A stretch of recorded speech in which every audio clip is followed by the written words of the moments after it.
دیکھیں سن 61 ہجری کا امام، چونکہ وہ بھی امام زمانہ تھا، امام حسین بھی اپنے دور کے امام زمانہ تھے، امام زمانہ نصرت کے طلبگار تھے اس دور میں، اور آج بھی امام زمانہ نصرت کے طلبگار ہیں۔ اس دور کے امام نے جب مدینہ چھوڑا کیا کہا؟ انی لم اخرج شرا ولا بطرا ولا مفسدا ولا فسادا انما خرجت لطلب الاصلاح فی امت جدی، میں نہیں نکل رہا، یہ امام زمانہ سن 61 ہجری کے لوگوں کی فریاد تھی، میں نہیں نکل رہا فساد کے لیے، چونکہ اس دور میں فساد عام تھا، میں نہیں نکل رہا ظلم کے لیے، اس دور میں ظلم عام تھا، میں نہیں نکل رہا فساد کی بھرپائی کے لیے، چونکہ فساد عام ہو رہا تھا، حدود خدا کو پائمال کیا جا رہا تھا۔ حسین کیا فرما رہے ہیں؟ میں اپنے ارادے اور اختیار سے نکل رہا ہوں، اريد ان آمر بالمعروف وانہی عن المنکر، میں نکل رہا ہوں اس ارادے کے ساتھ۔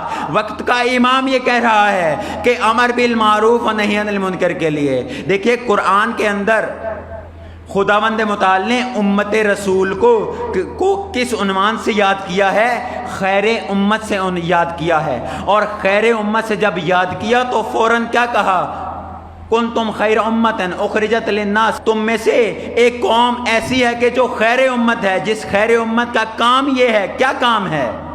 لوگوں کو اچھائی کا حکم دیتی ہے، برائی سے روکتی ہے۔ حسین بھی یہ کہہ رہے ہیں اريد ان آمر بالمعروف وانہی عن المنکر، میں نکل رہا ہوں امت کی اصلاح کے لیے۔ امت کی اصلاح کس طرح سے ہوگی؟ جب امت کی اصلاح کا وقت آئے تو امر بالمعروف ونہی عن المنکر کو کیا جاتا ہے۔ نصرت امام زمانہ کے لیے امام نے کیا کہا؟ آؤ لوگو میرا ساتھ دو، آؤ لوگو میں مکہ کی طرف جا رہا ہوں، آؤ میرا ساتھ دو۔ عزادارو، وقت کا امام آج بھی یہ صدا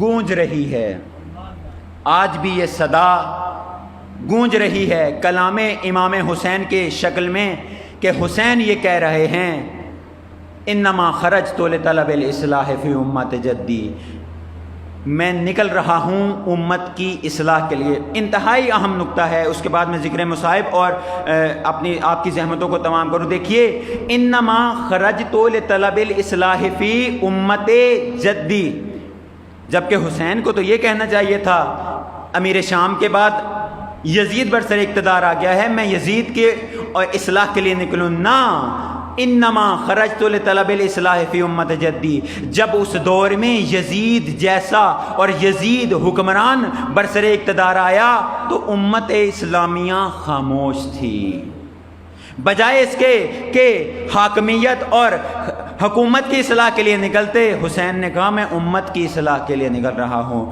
اور یہ نقطہ عطف ہے حسین کے قیام کا۔ بس ہم نے اس قیام کے عنوان میں، اس قیام کے زیر سایہ، اس قیام کے آئینے میں آ کر امام زمانہ کے جو آج ہمارے، صلوات پڑھ لیجئے امام زمانہ کے ذات پہ،